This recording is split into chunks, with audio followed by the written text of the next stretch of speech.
Olá a todos, muito bem-vindos a mais um episódio de Café na Rede. Eu sou o Terry Lima e nós hoje garantimos que vai ser um episódio muito feliz. Mais uma vez, nós encontramos aqui na nossa casa, que é a Editor Riverside Hotel, em Lisboa. Passem por cá, que vale muito a pena. E quando eu falo de felicidade, o que é que eu estou a falar? Estou a falar, íamos aos centros de treino falar sobre positivismo e felicidade e bem-estar. Com a nossa convidada de hoje. A nossa convidada de hoje é uma especialista em felicidade e bem-estar, promotora de uma filosofia centrada no equilíbrio e na inteligência emocional. Uma carreira diversificada que abrange psicologia, coaching, política e na promoção de conhecimentos e práticas que ajudam as pessoas a cultivarem uma vida mais feliz. Foi diretora de campanhas, foi CEO, é empreendedora, já foi assistente de board e agora faz parte de uma coisa chamada Direção de Pessoas e Felicidade do Grupo Bernardo da Costa. A nossa convidada de hoje é Sofia Manso. Sofia, olá. Olá. Espero ter acertado em tudo. Eu adorei o entusiasmo. Então, mas é felicidade? Felicidade. Positivismo? Eu estou a tentar entrar na tua corrente. Eu senti isso. Eu senti, aliás, eu própria estou-me a sentir ainda mais feliz do que é habitual. Obrigada. Essa introdução vou guardá-la para sempre. E vai estar na internet disponível. Naqueles dias em que se sentirem em vou. baixo. Quando te sentires em baixo, Sofia, vais lá e dizes assim, Ganda Terry, Ganda Terry. Vai estar sempre aqui. Sofia, mais uma vez, muito obrigado Obrigada eu pelo convite e por me receberem neste espaço tão espetacular que aconselho. Já estiveste a dar a volta ao hotel? Já. Fiquei apaixonada. Vou voltar. Volta? Se bem que as escapatinhas românticas é em Troia. Sim, mas aqui tenho vista sobre o Tejo. Estou em Lisboa. Posso ir ao teatro. Sim, isso é verdade, porque o Teatro na Maria II até fica relativamente próximo daqui. É só subir. Só subir a rua. Sofia, quando nós falamos em Sofia Manso, a temática constantemente é felicidade e bem-estar. Tem vários projetos nessa área e a pergunta aqui que eu tenho é: como é que encontrou esse caminho para a sua jornada pessoal? Se queres que eu seja muito sincera, claro. Eu acho que foi ele que me encontrou a mim. A felicidade que me encontrou-te? Exatamente. Por mais curioso que seja, eu sempre tive um traço muito grande que me impulsionava para aquilo que era a responsabilidade social. Não sei explicar de onde é que vem. Há uns tempos estive num podcast do Céu ao Limite com a Cátia Mateus, do Expresso, e antes da entrevista eu perguntei aos meus pais: podem por favor dizer-me como é que isto começou? Para eu saber, para eu conseguir explicar às pessoas. Qual é a origem? É a origem, porquê? Porque não tenho ninguém na minha família propriamente nesta área. E então os meus pais contaram uma história muito curiosa, minha, da infância, em que estamos nas férias de verão, eu estou em cima de um monte de areia a discursar, não sei sobre o quê, nem eles se lembram, mas convictamente. E a verdade é que ao longo de todo o meu percurso, desde a associação de estudantes, a escola, o liceu, eu estive sempre muito ligada a tudo o que fosse de responsabilidade social. A minha primeira manifestação foi pela paz em Timor. Eu tinha 8 anos, acho eu, e não sei porquê, mas eu sentia essa necessidade de fazer isso. E fui fazer uma vigília em frente à Câmara Municipal, sentada com um papel a dizer paz em Timor, com convicção. Portanto, eu acho que isto sempre teve um bocadinho no meu ADN e foi impulsionado ao longo do tempo com as experiências que eu fui tendo nas associações de estudantes, com juventudes partidárias e a felicidade em si bate-me na cara, literalmente, num momento mais infeliz da minha vida, em que eu percebi que a viver eu quero que isto faça valer. E nós passamos muito tempo da nossa vida a passar o tempo e eu não quero que isso aconteça, nem comigo, nem com as pessoas que estão à minha volta, nem com as pessoas que estão à volta das pessoas que estão à volta dessas pessoas. E eu senti mesmo necessidade de encontrar uma forma de criar impacto, que acho que sempre foi esse o meu objetivo, sem eu saber que era. O meu objetivo era criar impacto, fazer com que a vida das pessoas fosse melhor. Não sabia como nem porquê, mas era isso que me satisfazia e que me dava aquela sensação de chegar a casa e dever cumprido. E então, ao longo de toda a minha vida, que tem muitos capítulos, acho que tudo aquilo que eu fiz levou-me até ao sítio onde eu estou hoje. E hoje estar à frente de uma Academia da Felicidade, de direção de pessoas e felicidade, enche-me de orgulho, porque de certa forma eu consegui transformar aquilo que muitas pessoas não conseguem em dor no melhor. E aquilo que eu quero mesmo é não que as pessoas vivam melhor por mim, mas por algo que eu fiz. Não que se lembrem de mim, mas que vivam melhor porque aquilo que eu fiz criou um impacto e fez um efeito dominó. E por isso eu digo, eu acho que a felicidade me foi encontrando ao longo da vida, porque eu fui muito infeliz. Tive muitos momentos em que percebi o que era uma depressão, percebi o que era não estar bem, o que era me sentir uma pessoa muito inconformada com a sociedade. Não que eu fosse, eu até costumo brincar e dizer, eu não me considerava uma idealista, mas considerava-me uma idealista realista. Eu queria sempre mais, para mim nunca era suficiente. E daí eu ter sido uma pessoa muito insatisfeita ao longo da vida, acho que isto é um traço transversal em todos os capítulos da minha vida, é a insatisfação, porque eu quero sempre mais. E por mais satisfatório e por maior que seja aquilo que eu estou a fazer neste momento e o impacto que eu sinto que estou a criar e a melhorar para o bem-estar e felicidade das pessoas, eu sei que ainda podemos fazer muito mais. Sim. E desculpa te interromper, porque tocou num ponto... Tu disseste que não me ias interromper.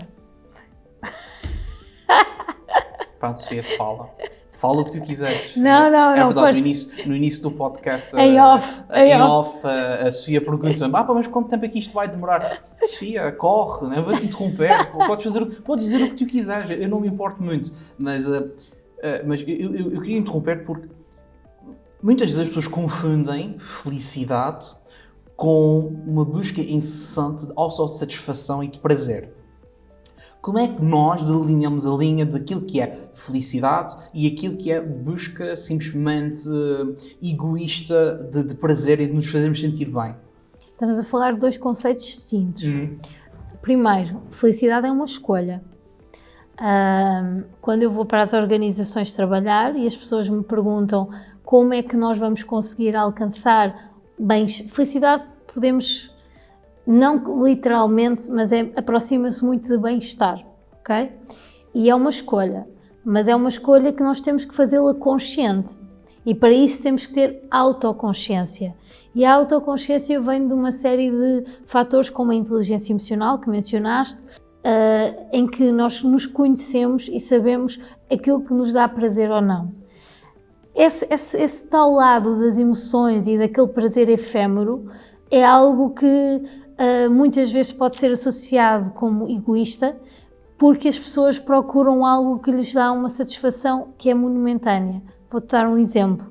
Há muitas pessoas que trabalham para obterem um salário ao final do mês, para comprar um iPhone, uma viagem, mas aquilo acaba. Aquele momento é fugaz. Enquanto quando tu escolhes ser feliz, mesmo que dentro desta escolha de felicidade tu possas ter períodos em que estás menos feliz porque aconteceu algo, e depois aqui entra a parte da psicologia em que nós percebemos quantas emoções positivas é que tu tens que ter para as negativas, tu estás num estado mais em baixo, tu consegues perceber que, apesar disso tudo, a tua escolha é ser feliz e isso não afeta o teu estado.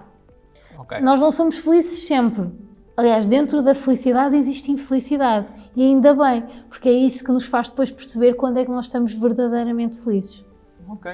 E no mundo empresarial, onde você está inserida, mundo profissional e empresarial, essa psicologia positiva, como é que nós conseguimos praticá-la ou colocar na prática para empresas?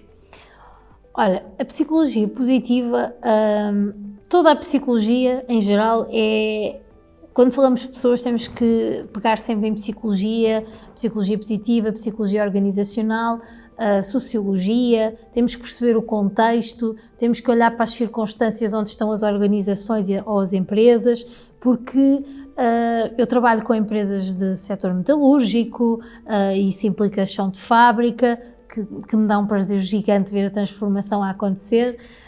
Se calhar, ao contrário do que possam imaginar, é o que me dá mais prazer é ver a transformação até na expressão facial das pessoas. Quando começam, no início, é como o Fernando Pessoa dizia, estranham, mas depois entranha-se. E quando falamos de psicologia positiva, e porque é que eu falo tantas vezes de psicologia positiva, é porque dentro da psicologia positiva nós olhamos para aquilo que é o verdadeiro potencial positivo do ser humano.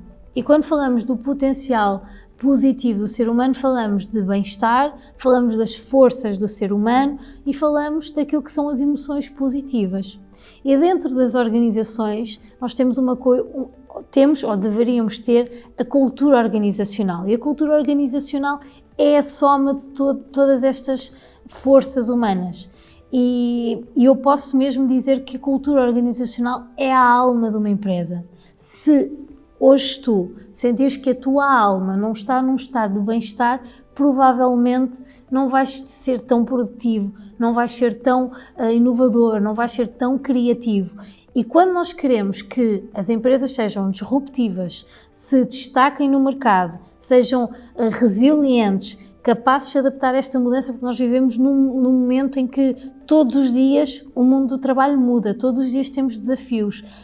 Isso necessita de uma cultura organizacional forte. Então a psicologia positiva vem fortalecer isso, vem dizer que para que a cultura organizacional seja diversificada, atenção que é importante usar esta palavra porque nós não podemos, e isto é uma coisa que me faz muita confusão e me dá urticária mental. Estou a ver a urticária nascer no seu rosto.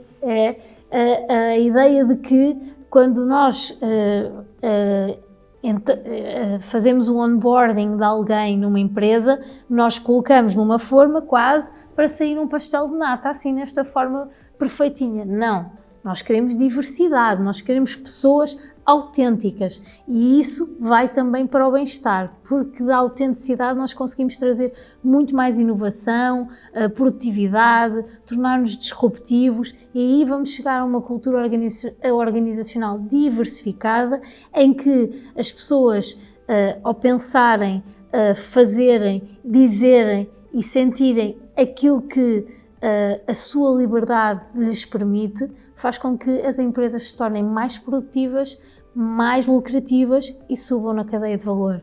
E afinal, segundo o Código do Comércio, aquilo que as empresas foram feitas para dar lucro. Mas, mais importante do que isso, e como dizia o Rui Nabeiro, é como pensam nas pessoas. E aqui a psicologia positiva vem reforçar isso. Nós precisamos de colaboradores satisfeitos no seu local de trabalho, que gostem de chegar ao local de trabalho, ou que mesmo que seja em teletrabalho, porque hoje isto é um tema quente, um hot topic, porque ainda há muitas empresas que têm alguma relutância a esta ideia de trabalho híbrido. Na verdade, as pessoas têm que sentir é que estão a vestir a camisola e que estão inspiradas. E isso é aquilo que a psicologia positiva vem reforçar. E nós temos muitos estudos, temos a Gallup, temos o World Happiness Review, que anualmente faz uma série de... vai buscar indicadores diversificados para apurar a felicidade dos vários países, das várias organizações. Inclusive, este ano, com muito orgulho, tenho dentro da Academia da Felicidade o selo de certificação das empresas com melhor índice de bem-estar e felicidade nas organizações, que conseguimos 28 empresas.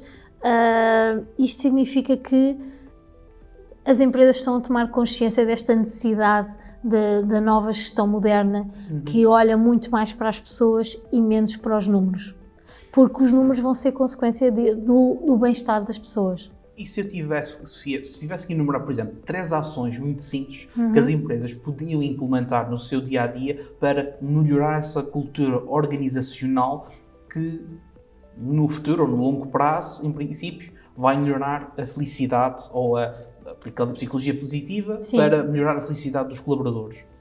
Escuta ativa, ouvir. Nós temos que auscultar constantemente as nossas pessoas, comunicar e empatia. Sem estas 3 coisas, uma organização não funciona.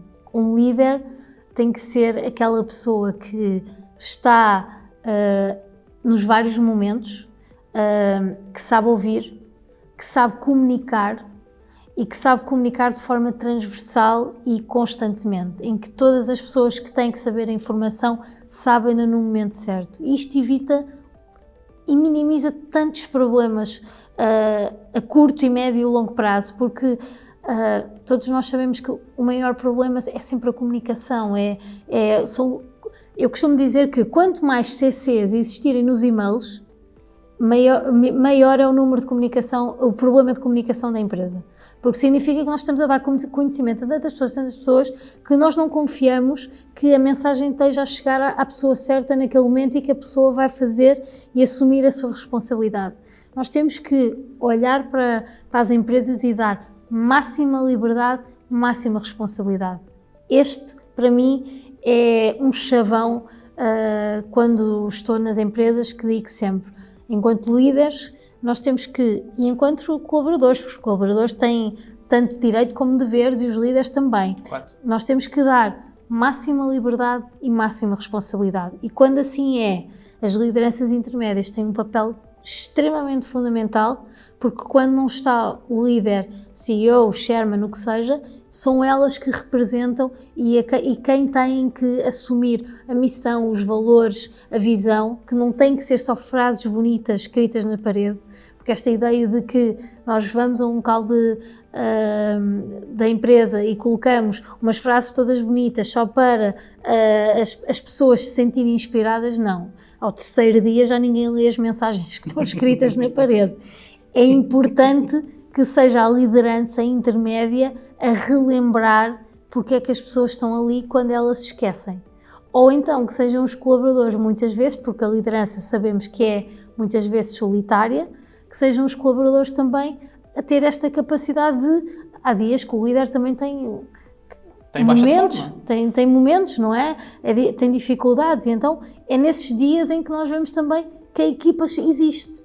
A equipa existe num ciclo virtuoso.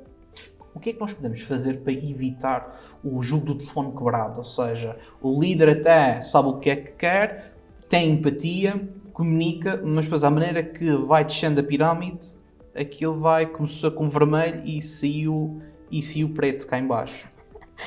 Olha, eu por acaso vi hoje ou ontem um Reels no Instagram que guardei e que achei extraordinário, que é num jogo de uma aula de educação física em que um professor de educação física faz eu não vou fazer agora porque senão vou afetar aqui o microfone e estragar o podcast todo, mas faz uma dança e depois as pessoas os miúdos estão todos de costas e tocam a seguir, fazem a mesma. Então ele começa por fazer movimento de olhos, de braços e depois de pernas, e quando chega ao final o último miúdo faz tipo quase uma pirueta. Ou seja, isto é um jogo, isto é o que acontece nas empresas. Claro. Aqui está o papel mais importante da liderança intermédia. Nós temos que ter uma liderança intermédia que seja íntegra, respeitosa e que saiba passar a mensagem devidamente. E depois temos muitos canais. Hoje em dia nós vivemos na era da tecnologia, portanto a informação que está a acontecer agora, por exemplo, este podcast estamos a gravar agora, podíamos estar a passá-lo em direto e podiam estar a entrar a pessoas aqui que estão no outro lado do mundo. Nós temos que usar também depois a tecnologia a nosso favor. Temos aplicações que nos proporcionam a gamification, o engagement. Claro. Nós temos que adaptar-nos cada vez mais também e trazer a tecnologia cada vez mais para dentro das organizações para nos ajudar nestes handicaps. E eu sou uma apologista de que quanto mais nós encurtarmos as dificuldades que existem de comunicação, menor vai ser a dificuldade que o último aluno da fila faça uma pirueta e não faça o movimento correto. Sofia, normalmente nós vemos por aí vários coaches. O Tim Robbins, em termos internacionais, é um grande exemplo. Nós depois temos outros exemplos a nível nacional. A pergunta que eu faço é: você tem uma referência de alguém ou um conjunto de individualidades que ajudou a moldar o seu caminho e ajudou a montar essa sua filosofia, ou pelo contrário, foi por autodescoberta e tentativa e erro? Eu sou uma autodidata. Autodescoberta. Autodescoberta. Eu sempre, apesar de começar com ciência política, o meu objetivo era a diplomacia. Eu achava que através da diplomacia conseguia mudar o mundo. Eu cheguei à diplomacia, primeiro queria arquitetura, mas depois fiz arquitetura e diplomacia tem tudo a ver, não é? Mas depois fiz uma manifestação na escola em que foi completamente diferente, isto no período do liceu, e em que os alunos todos ficaram porque eu era contra as aulas de substituição. Não me fazia sentido, numa aula de matemática, ter um professor de educação física a fazer a substituição. E então fiz a primeira RGA após 25 de Abril e eu sentia-me como se estivesse a fazer uma revolução, quase. E aquilo era das aulas de substituição. E aquilo era insignificante, mas para mim era uma causa justa, não é? E então, a diferença entre as greves que havia de alunos para esta é que ninguém saía do espaço da escola. E havia uma folha de ponto em que todos ficavam. A polícia identificou-me, eu liguei à minha mãe muito orgulhosa: "Mãe, olha, a polícia identificou-me." A minha mãe: "O quê?" E eu: "Isto é espetacular." É tudo como mãe quer ouvir. Eu achar que estava a fazer uma coisa e na verdade, o que aconteceu a seguir, e daí ir ao encontro da tua questão, houve um professor de História que não era meu professor, sempre fui apaixonada por História, que acabou por me dar muitas aulas e me ensinar a pensar.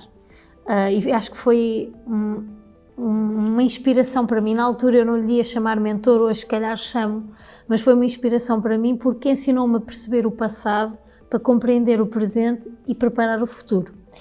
E ele chamou-me na altura, o que eu achei que ia ser um raspanete, acabou por ser a dizer: "Olha, não, eu acho que tu deverias ir para a ciência política.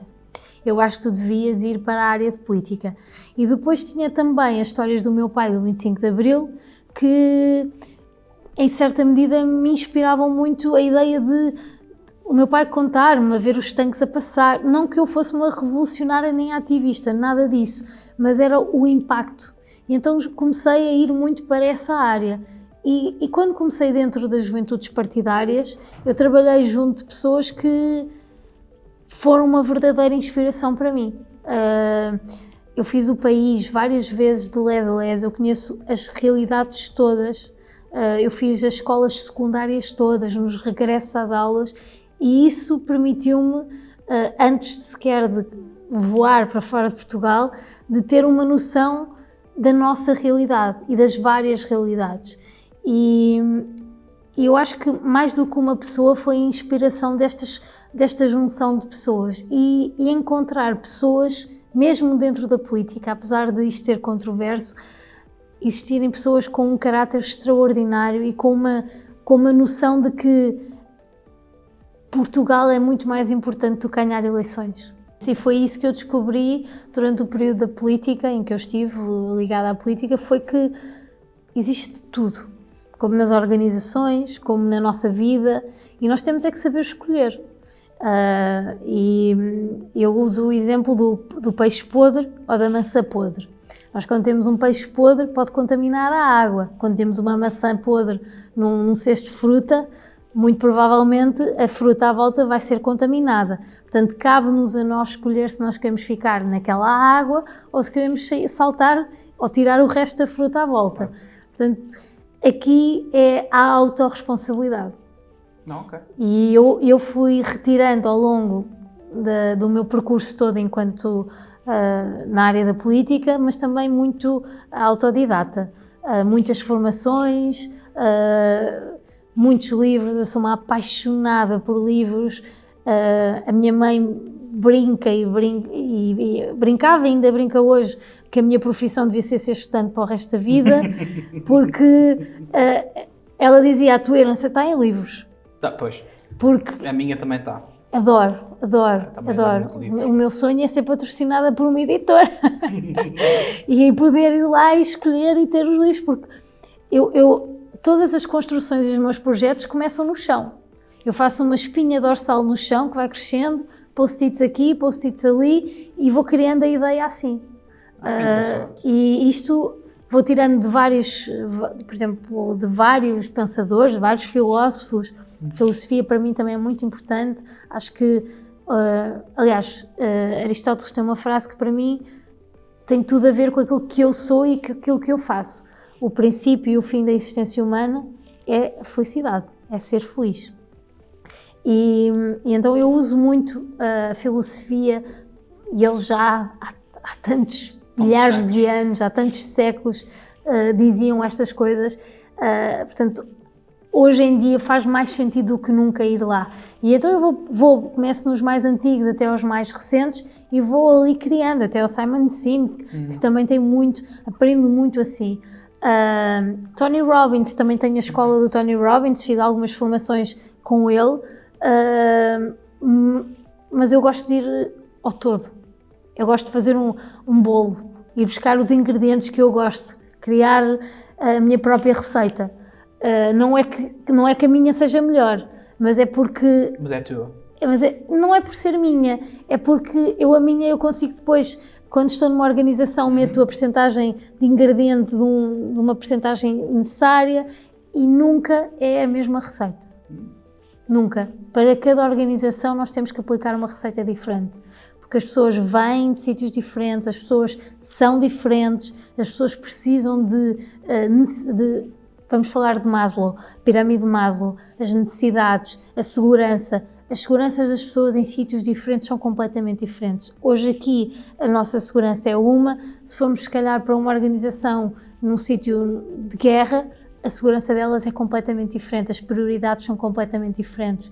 E isso faz com que, quando chegamos a uma organização, nós não podemos adotar a mesma metodologia.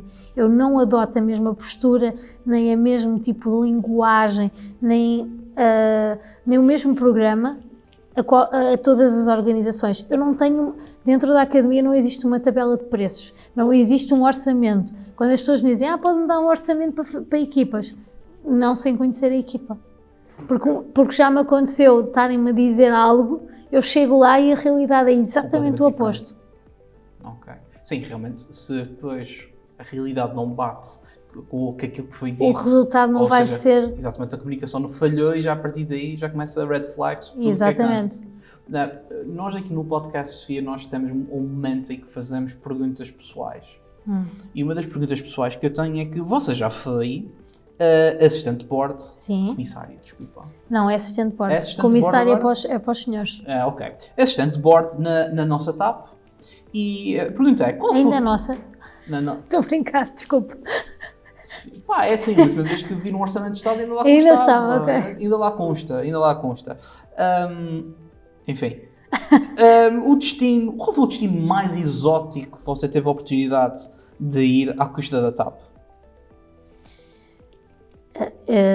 Primeiro foi à minha custa, porque era o meu trabalhinho, mas eu devo dizer que eu não sei responder a essa pergunta, porque eu não encontrava, eu gostava dos sítios para onde ia, mas o maior prazer que me dava era chegar a Lisboa, abrir a porta do avião, e isso fazia-me sentir que não só que era casa, mas fez-me dar muito mais valor ao que nós temos. E eu acho que se calhar é aquilo que me falta a muitas pessoas, é nós irmos lá fora para ter uma noção do mundo e perceber aquilo que nós temos em Portugal.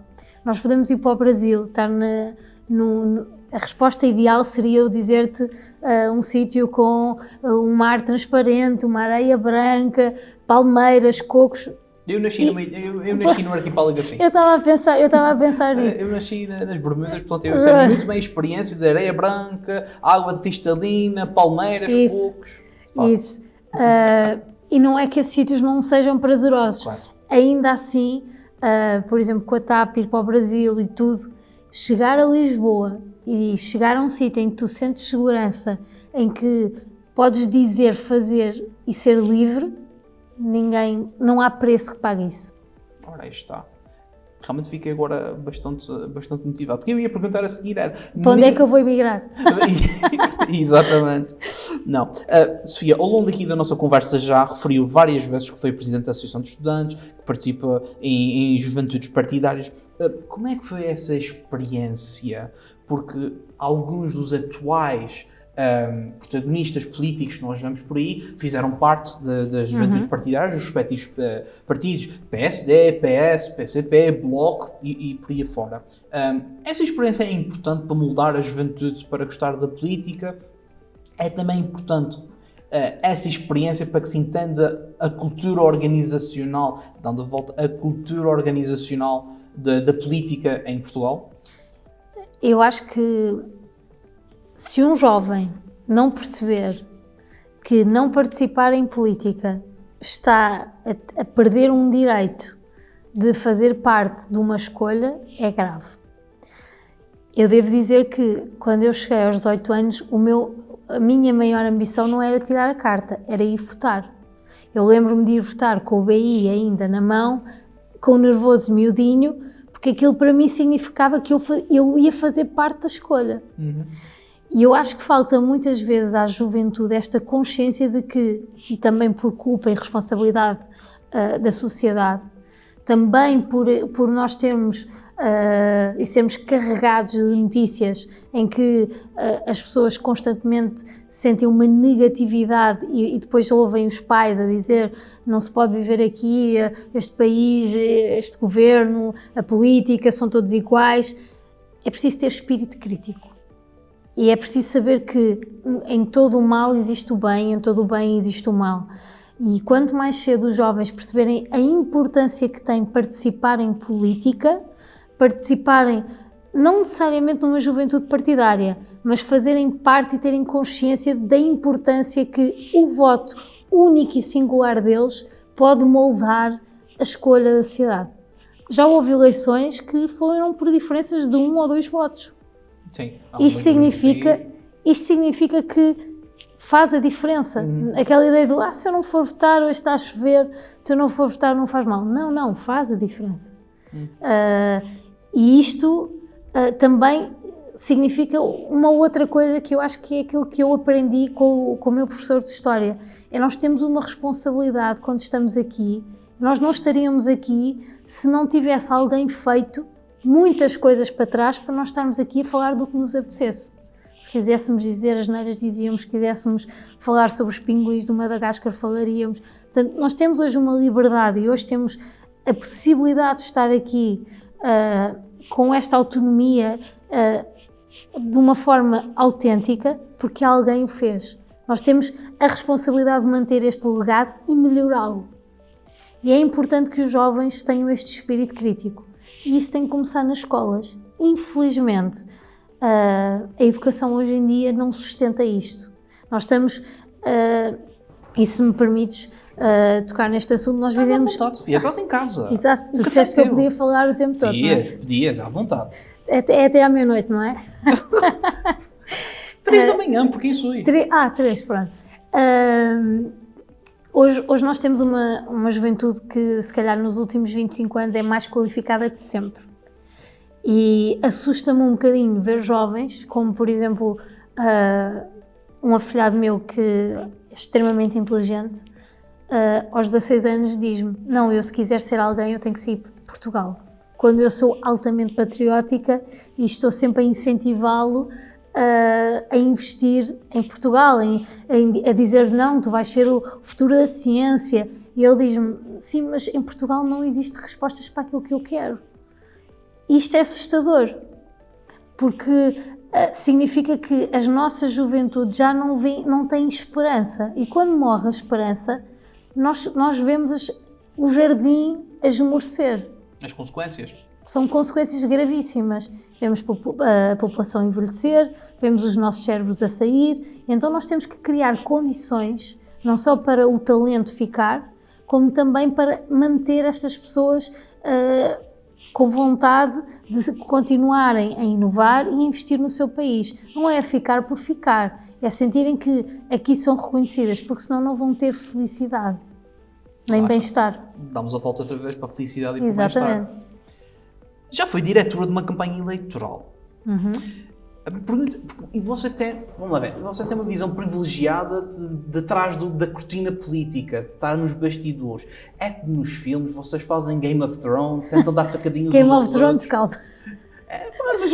Mas aquela parte de criar táticas para tentar ver se consegue apanhar mais votos aqui ou ali, ou aquela faixa demográfica e por aí fora, ou é mais tranquilo e pacífico? É assim, se formos, por exemplo, para os Estados Unidos, eu posso dizer que é muito próximo do House of Cards, sem a última season. A última season não, esquece, a última season matou a série. Mas em Portugal, posso dizer que, da minha experiência, é uma junção de estratégias, aproxima-se muito daquilo que é uma organização. É uma junção de estratégias meticulosamente feitas, gestão de crises sob alta pressão, em que constantemente tens que estar apto a planear, modificar os planos e com muito foco nos objetivos. Ali o objetivo é ganhar eleições, mas mais do que isso o objetivo tem que ser a seguir cumprir um programa apresentado a eleições. Tem que ser o passo a seguir. Mas sim, existem momentos que parecem de filme. Existe muita sensibilidade. Existe questões, e posso dizer isto sem que não estou aqui a quebrar no sigilo, mas a sequência de quem se senta ao lado de quem. Isto é sensível. O protocolo, O digamos protocolo. O protocolo é muito sensível. Temos as cadeiras reservadas e as pessoas estão para entrar na sala e de repente temos que mudar completamente o sitting. Temos uma projeção que foi a projeção da campanha toda e de repente recebemos uma informação que é sensível a alguém que vem fazer de orador e temos que mudar completamente e tirar as cadeiras de palco e só vai falar uma pessoa, porque há uma percentagem que é contra aquela pessoa. Isto é gerir emoções. E gerir emoções é gerir pessoas. Nas organizações não é desta forma, não estamos ali para ganhar eleições, estamos ali para todos os dias planear da mesma forma, mantendo foco nos objetivos. E se calhar isso foi aquilo que eu aprendi, não só na minha experiência da TAP, que eu acho que na TAP aprimorei a minha capacidade de lidar com pessoas e percebi também o efeito que tem um só elemento de uma equipa. Se tu fores com uma postura de quem quer fazer a diferença, um elemento consegue fazer a diferença. Se tu fores com a postura de I don't care, tu podes contaminar o resto da equipa. A conversa do peixe podre barra maçã podre Tal e dentro qual. da cesta barra dentro do Tal carro. e qual. E depois, a forma como tu consegues gerir ou não as emoções, as expectativas das pessoas, porque, não te esqueças, estamos num tubo a alta velocidade, em que as pessoas, de um momento para o outro, sentem-se altamente desamparadas e olham para ti como Deus na Terra. Só que estamos no céu. A milhares de metros de altitude. A alta velocidade. E eu tive situações muito desafiantes. Tive muitas situações médicas e isso deu-me uma noção também do que é a capacidade de não panicar e ter a frieza de agir conforme as circunstâncias. E em política também. Em política nós temos que ter essa frieza, nós temos que saber olhar para aquilo que está a acontecer de forma a não olhar para o problema, mas olhar para a solução. E quando assim é, nós eliminamos tantos problemas. Há uma frase de Charles Swindoll, um pastor evangelista, não comungamos da mesma fé, mas ele diz tem uma frase que eu uso e abuso dela, que é a vida é 90% daquilo que nós fazemos em relação aos 10% do que nos acontece. E eu acredito verdadeiramente nisto. estes 10% são aquelas coisas que nós não controlamos e os 90% são aquilo que nós controlamos. Os 10% são problemas, os 90% são incidentes. E, por exemplo, olhando para o atual teatro político nacional, ou mesmo internacional, porque temos umas eleições muito engraçadas do outro lado do Atlântico, você gostaria de ser diretor de campanha de alguém e chegar lá e pegar pelos colarinhos e dizer assim, filho ou filha, não, temos que fazer aqui um rebranding, temos que mudar completamente uma estratégia, temos que mudar um bocadinho as coisas para isto chegar lá? Eu acho que existe um bocadinho de vazio de líderes inspiradores neste momento. Concordo. Eu não sei se é por termos subido tanta fasquia, se é por a qualidade ter baixado significativamente. A verdade é que se tivesse que escolher uma campanha ou um líder para acompanhar, talvez o António Guterres, por ter ações humanitárias com um impacto tão significativo, nomeadamente agora neste momento que vivemos. Não vou deixar de dizer que tenho uma curiosidade muito grande em viver as eleições americanas, porque acho que aquilo é o teste ao burnout. Acho que ali uma pessoa que sobrevive às eleições americanas, então neste momento é um teste ao burnout. Porque ali sim é filme, ali é filme. Podes pôr filme, séries, ficção científica, tudo o que tu quiseres ali e misturar. E por aquilo que parece a cola. Cola, pega, lançamos o barro e está tudo lá e aquilo funciona muito bem. Voltando à felicidade, um dos projetos que você faz parte chama-se o Conceito de Felicidade dos Lobos, a nossa equipa de rugby nacional. Que projeto é esse, Sofia, que envolve os nossos grandes lobos lusitanos? Eu não estou a trabalhar com os grandes, eu estou a trabalhar com os lobinhos. Com os lobinhos, está a trabalhar com a próxima fornada de lobos lusitanos. Exatamente. Isto é um projeto muito interessante que foi criado pela Associação Asteriscos. E então isto vai muito para além da competição. E o objetivo é trabalhar a essência do que é o espírito de equipa,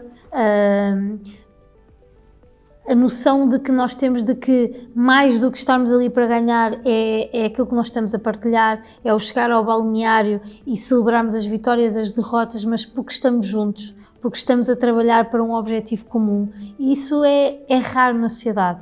E quando nós estamos a trabalhar estas camadas mais jovens da sociedade, a dar-lhes esta gestão e esta inteligência emocional, esta capacidade de gerir, que também é outra coisa que escasseia nas escolas, é nós não termos esta...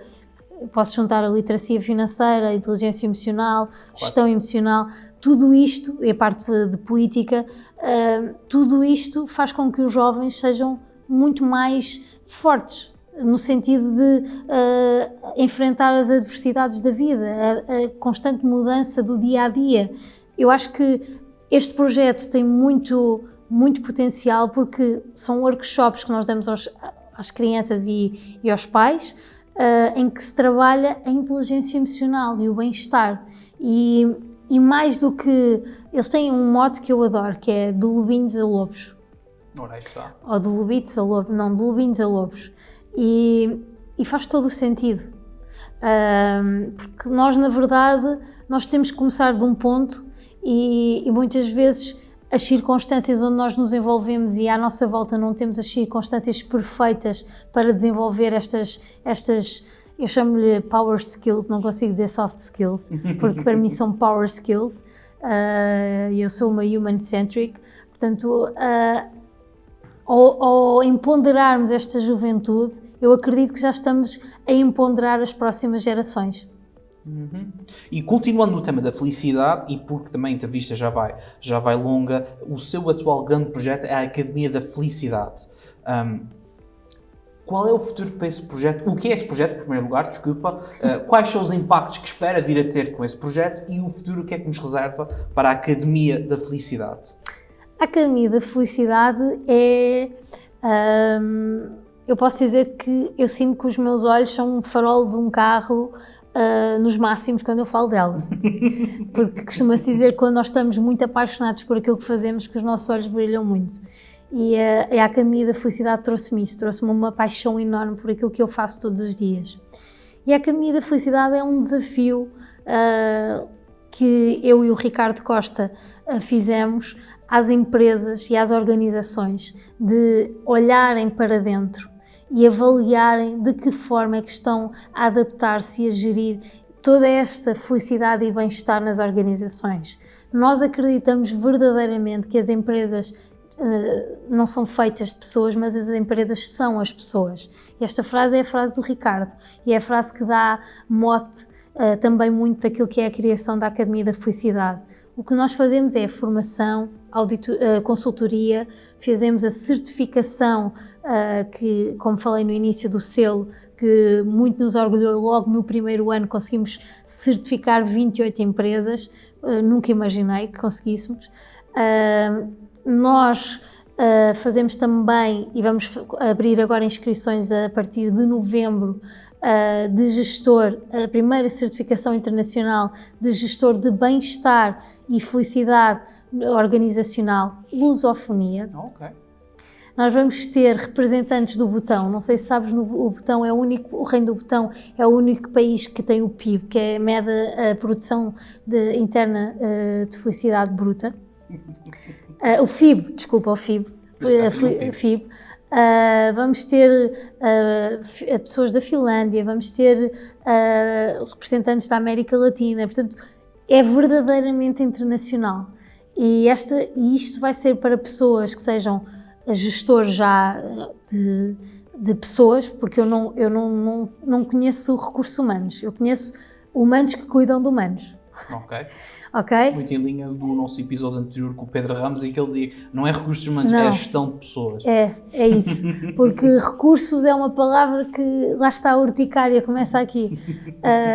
Nós queremos pessoas a cuidar de pessoas, líderes que cuidam de pessoas, as pessoas cuidam dos líderes, as pessoas depois dão produtividade e as pessoas são mais felizes. Isto é um ciclo virtuoso que nós temos cada vez mais que ter a noção que é o futuro. E as empresas que não acreditarem nisto vão, felizmente, tornar-se irrelevantes. Então a Academia da Felicidade é um desafio que nós lançamos. É um desafio que lançamos às empresas de olharem para dentro e verem se estão a posicionar num local em que querem manter-se. Por exemplo, olhando para Portugal, nós temos 98,2% de microempresas, temos um tecido empresarial extremamente estratificado. O INE, os últimos dados do INE apontam para 11.641.000 habitantes, portanto, para este número de percentagem de microempresas faz com que nós pensemos se realmente estamos ou não a potenciar aquilo que nós podemos ser. Com esta saída de talento, com estes jovens a saírem, com as empresas a ter cada vez mais necessidade de se tornarem atrativas ou não fazerem ou não se tornarem atrativas, vão deixar de ser relevantes, vão perder o seu valor. E ao perderem o seu valor, vão descer na cadeia e vão deixar de ter um posicionamento. E aquilo que as empresas precisam de perceber é que o futuro é enquadrarmos estas novas gerações com as gerações que já existem. Percebemos que não existe um conflito geracional. Nós temos a ganhar com estas novas gerações, tanto com as mais antigas como com as Z e Y, com todas elas, porque a novidade e a inovação vem da criatividade. E quanto mais existir esta troca de ideias, esta inovação, nós vamos conseguir chegar a sítios que nunca imaginámos. Hoje, posso dizer que quando nós nos preocupamos que as empresas estão a fazer uma transição digital e há muitas que nos contactam para isso, há muitas crianças que estão a entrar hoje para o ensino primário que vão fazer e vão ter empregos que ainda nem sequer existem. Correto. Portanto, nós temos que olhar para as organizações como microgovernos e através das organizações nós conseguimos criar um impacto na sociedade, porque as pessoas que vivem dentro das organizações e trabalham para as organizações são pessoas que têm família, são pessoas que vivem num ambiente e são os verdadeiros agentes da mudança. E quando nós transformamos estas pessoas em agentes da mudança e em pessoas que têm bem-estar, work-life balance, elas conseguem conciliar a sua vida, o seu local de trabalho com a vida lá fora e vão contaminar positivamente. Contaminar é positivo também, positivamente as pessoas lá fora. E aqui vem a conjugação com a política. Se nós não somos governo, nós podemos criar impacto através das organizações. Esse é o grande objetivo. Hoje, as organizações têm um poder significativamente elevado na sociedade e é da responsabilidade das organizações, e temos agora as normas que vêm com o ESG, a parte do governance especialmente, em que diz diretamente às organizações que têm que olhar para esta responsabilidade social e para este bem-estar. E os indicadores dos burnouts, a saúde mental, tudo isso vem dar razão àquilo que a Academia da Felicidade faz, que é cuidar das pessoas. Quando nós cuidamos das pessoas, cuidamos dos resultados das empresas. Olha, esta mensagem vale a pena ficarmos por aqui, porque realmente conclui todo um caminho que nós fizemos a falar de felicidade, bem-estar e cultura organizacional. Sofia, muito obrigado por ter vindo. Eu achei muito interessante. Realmente é uma pessoa que nota-se que a felicidade lhe sai pelos poros quando fala sobre isto, e nota-se também a urticária de alguns temas. E nós, mais um episódio de Café na Rede. Não se esqueça de ligar na próxima semana, porque estaremos por aqui. Até à próxima!